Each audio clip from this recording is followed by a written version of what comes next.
E a AGF, como é que foi a ideia de falar, galera, vamos unir forças e É. vamos criar uma empresa que nasceu como uma empresa de educação, né? Até vocês Sim, falaram, falavam sim. muita besteira sobre a estratégia do Barsi. Então É. vocês criaram a empresa para falar certo, passar a palavra do Barsi de uma maneira Passar melhor. a palavra adiante, exatamente. Então eu já conheci o Fê dessa época também da corretora e o Fábio é a mesma coisa. O Fábio conhecia meu pai também na década de 90, ele tinha 17 anos e tinha perdido uma grana com day trade.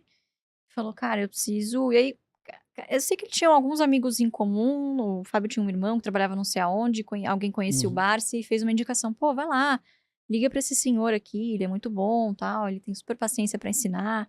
E aí o Fábio foi lá, conheceu meu pai e ficou, pô, encantado. Falei, beleza, vou fazer esse negócio de dividendo e deu super certo. E aí eu gosto de brincar que foi meio que um alinhamento de astros, né, Fê? A gente tava ali naquele momento 2018, 2019. Bolsa era o ativo, né? Brasil era o lugar, vamos bombar finalmente, não é um voo de galinha, enfim. E na época eu trabalhava na corretora e eu comecei a ser, não pressionada, mas assim, acho que o momento de mercado estava muito favorável para acionista pessoa física, né? Então, até você via, assim, várias casas de análise independentes surgindo, né? Essa desvinculação do bancão, né? Que acho que muito da XP Juros promoveu também. caindo. Juros caindo, você tinha uma política muito mais pró-mercado na época. Então, assim, a conjuntura estava muito favorável, né? Uhum. O micro estava muito favorável, porque a gente via de valuations ridiculamente baixos, né? Então, aquela safra 2014, 2016 foi terrível, né? De se vivenciar.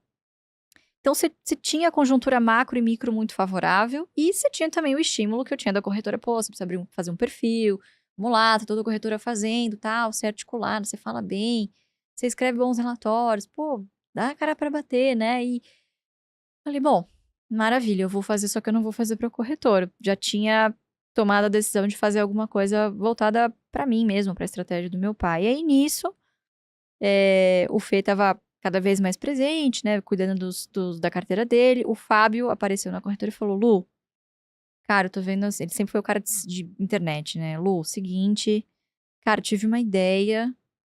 Vamos fazer um curso do Barça? Eu falei: Fábio, você tá ficando maluco. Imagina. Eu acho que só um parênteses aqui, o Barsi nessa época, ele era relativamente, mais conhecido do que Do que antes, antes, né? A mas não capa da tanto. Exame talvez foi É, o início, mas assim, as pessoas ainda, ele ainda era meio obscuro, as pessoas não conheciam a fundo a estratégia dele e é, tal. Uhum. Então, meio que a gente falou, pô, todo mundo olha pra fora, Warren Buffett e tal, a gente exato. tem um Warren Buffett brasileiro, Cara, precisamos de alguma forma mostrar isso para as pessoas e né? mostrar o que está envolvido na estratégia dele. O cara Uhum. tá vivo, quer ensinar. Pô, ainda por cima é meu pai. Então, assim, vamos levar esse legado adiante, né? E vamos fazer o curso? Pô, vamos ver no que é que vai dar isso aqui, né? Vamos abrir o perfil, tá? A gente começou a trocar ideia sobre bolsa em rede social e o negócio começou a crescer, crescer, crescer e, cara, virou o que é hoje, né? Assim, a gente É, foi se a estruturando gente e começou evoluindo em produto, né? essencialmente Esteira de como. produto. É, exatamente, como você falou, a gente começou essencialmente como uma empresa educacional, monoproduto, que era o jeito Barsi de investir. Hoje a gente já tem, vamos dizer, dois braços, né? Então a gente tem a plataforma, que é o AGF, Uhum. que é nada mais do que uma sistematização dessa estratégia de uma forma bastante intuitiva e prática para uma pessoa, eventualmente, que nunca comprou uma ação na vida, ela já pode assinar a plataforma e embarcar nessa jornada de construção da carteira, enxergando como que ela está em relação às metas, fluxo de dividendos, tal, e fazendo várias outras coisas lá, né, Lu? Então, conectando com outros investidores, ferramentas, enfim, acho que planejamento, muito Uhum, interessante. uhum. A parte educacional foi evoluindo ao longo do tempo também. Hoje a gente tem um portfólio completo, desde um curso de entrada até um MBA.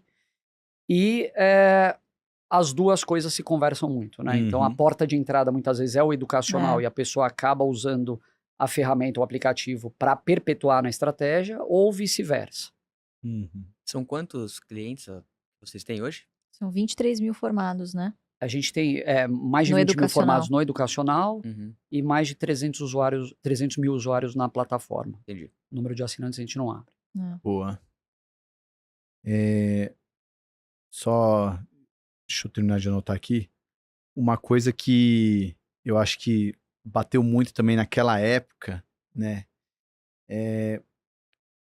não, é bem diferente do que a gente viveu ali na década anterior, ali 2003 até 2007, mas começou a surgir muitos gênios no mercado, né? Os caras que, pô, esse cara eu tenho que seguir e tudo mais, né? Esse cara tá acertando a mão em todas, ó, aqui Uhum. falou, essa subiu.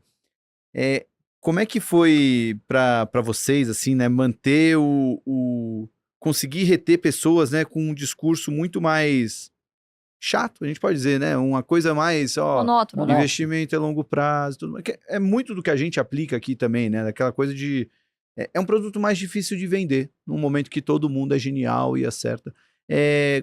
Como é que foi para vocês, assim, ver, né, porque eu imagino que hoje a empresa ali prospera, mas no começo vocês olhavam pro lado e falavam, meu, não é É. possível, esse cara tá crescendo tanto assim com uma coisa que não para em pé. Eu acho que primeiro pela grandiosidade do nosso storytelling. Pô, a gente representa o Barsi.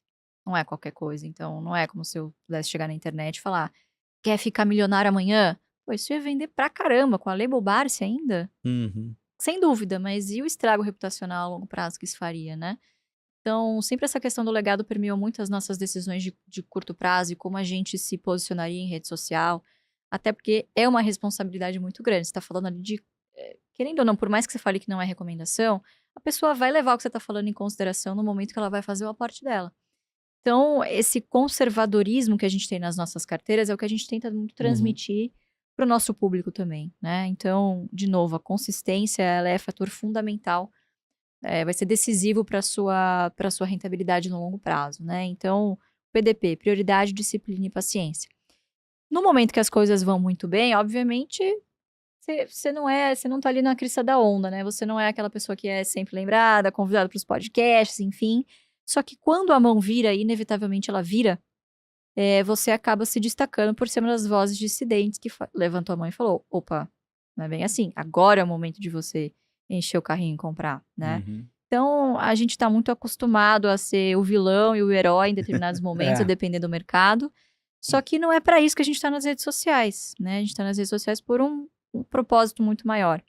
Então, aquela frustração que meu pai tinha e eu assisti crescendo isso, né? Essa frustração dele não ter conseguido convencer mais amigos da época de pregão a seguir a trajetória dele.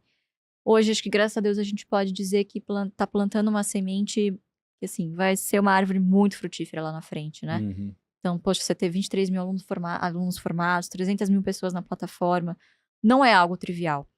Então, a mesma coisa, a mesma estratégia que a gente usa no nosso portfólio pessoal foi o que a gente fez no crescimento perene da empresa. Então, crescendo, mas crescendo com conservadorismo e sempre com o speech na ponta da língua de que, olha, é simples, mas não é fácil. Uhum. Então, você vender a realidade, você não vender um sonho, acho que pode parecer meio maluco nos momentos de alta, mas se prova muito certeiro em momentos de E aqui dificuldade. aqui tem algumas coisas interessantes, né? Porque, por exemplo, a pessoa física, muitas vezes, ela tem muitas vantagens e ela não enxerga isso.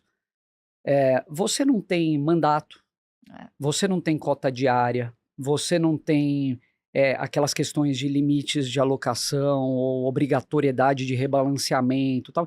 Então, é você com você mesmo. E muitas pessoas, e isso a gente identifica muito pelo nosso público, não tem essa intenção de ir atrás da porrada permanentemente, assim, sabe? Ela quer basicamente uma estratégia consistente, que você pode aplicar sem a necessidade de depender de terceiros, muitas vezes. Então, ela consegue saber o que fazer em cada momento. É muito nessa, acho que é nessa ideia que a gente atua, né? Mas no AGF, o que a gente prega é o arroz com feijão, com consistência ao longo do tempo. É aquela história, ninguém quer ficar rico devagar, né? Mas chega num momento da tua vida que, assim, você quer buscar uma fonte de renda alternativa, você precisa de uma estabilidade maior, você tá com família, com filho e tal. Não dá pra você. E outra coisa, você tem seus afazeres diários ali, tuas atribuições.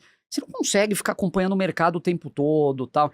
Então, a gente auxilia a pessoa a construir a carteira dela de qualidade dentro dessa estratégia, mas sem ela virar refém do negócio. Ela consegue manter uma vida e ter a tranquilidade. A gente fala muito do dormir tranquilo. Isso é muito importante com a tua carteira de ações. Né? Basicamente, você quer emoção, vai pra Disney, vai pra Las Vegas. Bolsa é um business de enriquecer devagar. né? É Não isso. de enriquecer rápido. É aquela conversa do Buffett e o Bezos, né? Que É. o Bezos pergunta, né? Se deu certo sua estratégia, por que ninguém segue, né? E o Buffett fala que ninguém quer ficar rico devagar. Fala galera! Se você curtiu o vídeo, não se esqueça de deixar o seu joinha aqui embaixo. E se ainda não está inscrito no canal, aproveite e clique no botão de se inscrever para não perder mais nenhum conteúdo. A gente posta vídeos toda semana, então ativa o sininho para ficar por dentro das novidades. Valeu e até o próximo vídeo.